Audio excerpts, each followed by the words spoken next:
আজিৰ ভিডিঅ'ত আমি ক্লাছ 11 থকা চেপ্টাৰ 6 বিন্যাস আৰু দল পাৰমিউটেশন এণ্ড কম্বিনেশনৰ এক্সাৰসাইজ 6.4 আলোচনা কৰিম। প্ৰথম কোৱেশ্চনটো হৈছে 1 number n combination a n combination 2 হলে n কম্বিনেশন 2 নিৰ্ণয় কৰা। আমি এটা c মিন্স কম্বিনেশন আমি ইন্ট্ৰোডাকশন এবাৰ কথা আমি আলোচনা কৰা হৈছে। এটা কি কৈছিল আমাৰ npr মানে আমাৰ ফৰ্মুলাটো কি আছিল ফেক্টৰিয়েল n minus r ঠিক তেনেকৈ n কম্বিনেশন r ৰ বিষয়ে আলোচনা কৰিছিলো আমি factorial ni factorial ri n minus r factorial n minus r এইটো আমাৰ ফৰ্মুলা কিনি আছিল। এতিয়া ইয়াত চোৱা আমাক দিয়া আছে n কম্বিনেশন 8 n কম্বিনেশন 2 আমাৰ p মানে আছিল আমাৰ এৰেঞ্জ কৰাটো সজাই লোৱাটো c হৈছে আমাৰ সিলেক্ট কৰাটো সিলেকশন আছিল হয় না। এতিয়া আমি এনেকৈ যদি প্ৰশ্ন থাকে n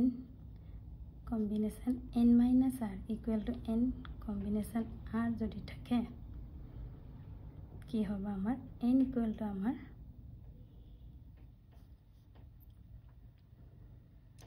n minus r plus r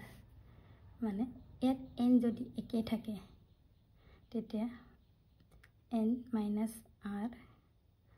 বা n combination r equal to n equal আমার কি হয় n minus r plus r হয় বা এক্সাম্পল আকত তোমালোকক বুজাই দিছো যদি 5 কি হয় আমাৰ কম্বিনেশন 2 5 কম্বিনেশন 3 যদি থাকে তেতিয়া এনৰ ঠাইত কি আছে আমাৰ 5 এ আছে এনৰ ঠাইত 5 আছে এই দুটা একে হল তেতিয়া এই তলৰ দুটা প্লাস কৰি আমি 2 plus 3 কৰিলে আমাৰ 5 পাওঁ তেনেহলে ইয়াত এনৰ লগত n ইকুৱেল আমাৰ 5 আছে একে হ'ব লাগে এই দুটা একে হলে আমাৰ এটো ফৰ্মুলা ব্যৱহাৰ কৰা হয় মানে ইয়াত যদি এনৰ ঠাইত আমি n কম্বিনেশন 2 n কম্বিনেশন 3 লিখোঁ তেতিয়া কি হ'ব আমাৰ n ইকুৱেল কে এই দুটা আমি প্লাস কৰি দিওঁ তেনেহলে কিমান হ'ব 5 এটা আমাৰ 1 মাৰ্কছৰ কোৱেশ্চন মান অতি দৰকাৰী কিন্তু মানে আমাৰ n আৰু r মানটো একে হলে আমাৰ এটো ফৰ্মুলা ব্যৱহাৰ কৰোঁ। এতিয়া চোৱা কেনেকৈ এটো সমাধান কৰোঁ আমি এৰ আমাৰ দিয়া আছে n combination 8 equal n combination 2 হলে n কম্বিনেশন 2 আমাৰ নিৰ্ণয় কৰিব কৈছে। প্ৰথমে ইয়াৰ পৰা আমি n ৰ মান উলাই লম আমি এটা ফৰ্মুলা বলে n ইকুৱেল কিমান হ'ব 8 plus 2 simple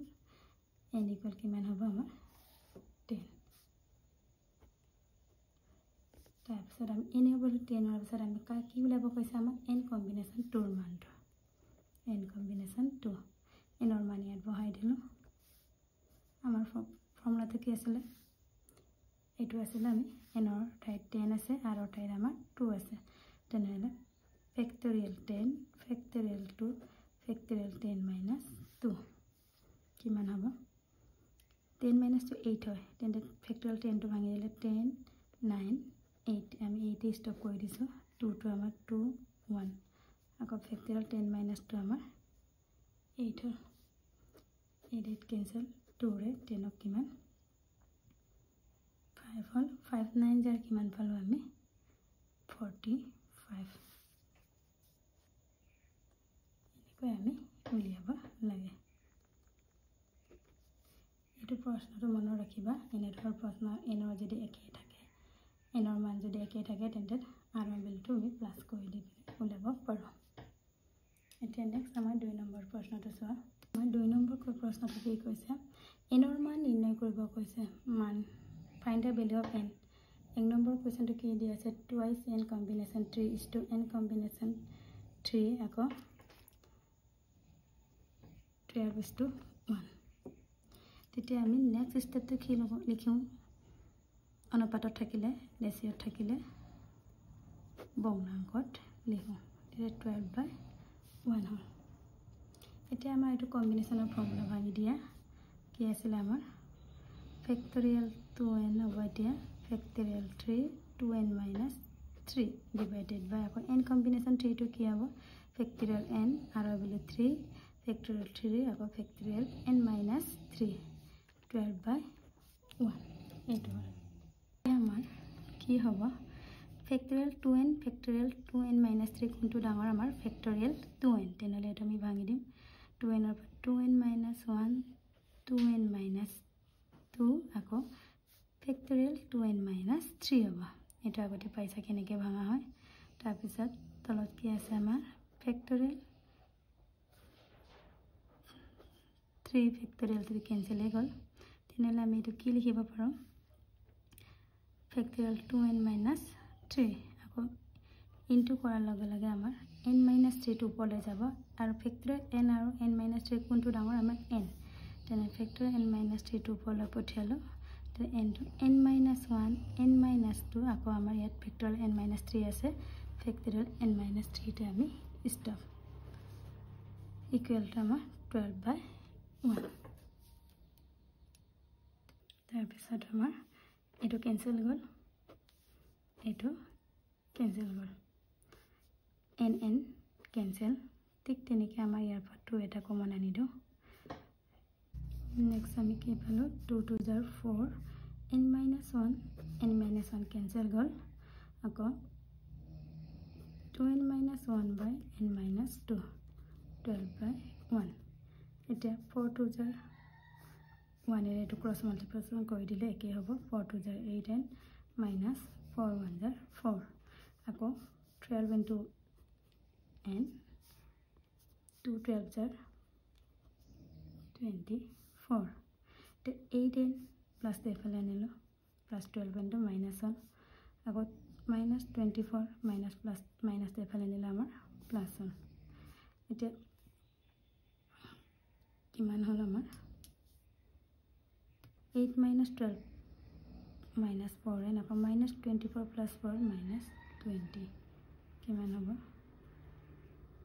4n equal to 20 n equal to 20/4 তেনেহ'লে কিমান হ'ব 4 ৰে 25 তেনেহ'লে আমি n ৰ ভ্যালু কিমান পালোঁ আমি 5 এটোৱে আমাৰ final answer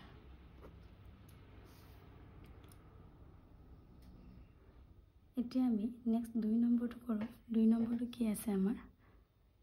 2n combination 3:n combination 3 equal to 11:1 এবাৰ আমি আকৌ আমি ফ্ৰেকশনত লিখিম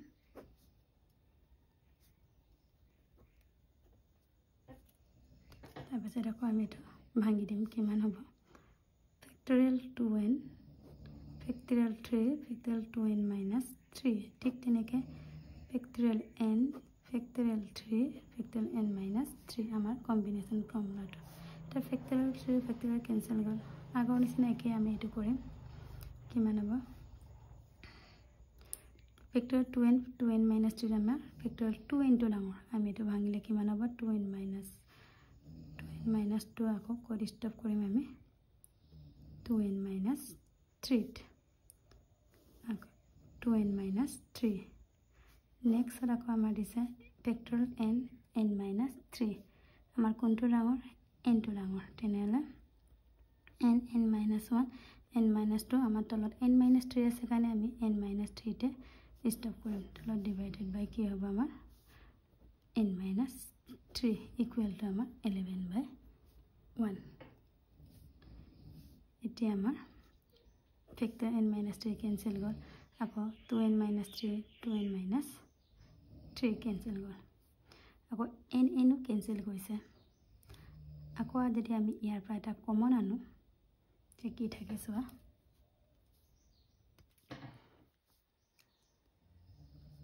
2 into 2n - 1 ইয়াৰ পৰা আমি যদি 2 এটা কমন আনো n - 1 হ'ল তলত কি থাকে n - 1 n - 2 equal to 11/1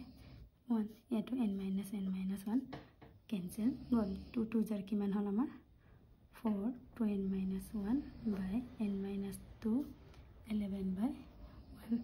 এটা আমি ক্ৰছ মাল্টিপ্লিকেশ্যন কৰিম 1 এৰে এইখিনি ক্ৰছ ইনটু কৰিলে আমাৰ একে থাকে 4 2 জাৰ 8n 4 1 জাৰ 4 আকৌ 11n - 2 11 জাৰ আমাৰ 22 কিমান হ'ব আমাৰ 8n একে চলক ৰাখি থকা এই সাইডে আনো মাইনাছ হ'ব -22 আকৌ এফালে নিলে আমাৰ -4 টো +4 হ'ব এতিয়া 8 - 11 কিমান -3n আকৌ -22 + 4 -18 তেনেহ'লে এটা আমাৰ কেনসেল গ'লেই প্লাস টু মাইনাস টু তেনে 18/3 কিমান হ'ব আমাৰ 3 ৰে 18 কিমান 6 তেনেহ'লে n ইকুৱেল আমাৰ 6 এনেদৰে আমি n ৰ ভ্যালু উলিয়াব পাৰোঁ প্ৰথমতে আকৌ এবাৰ চাই লওঁ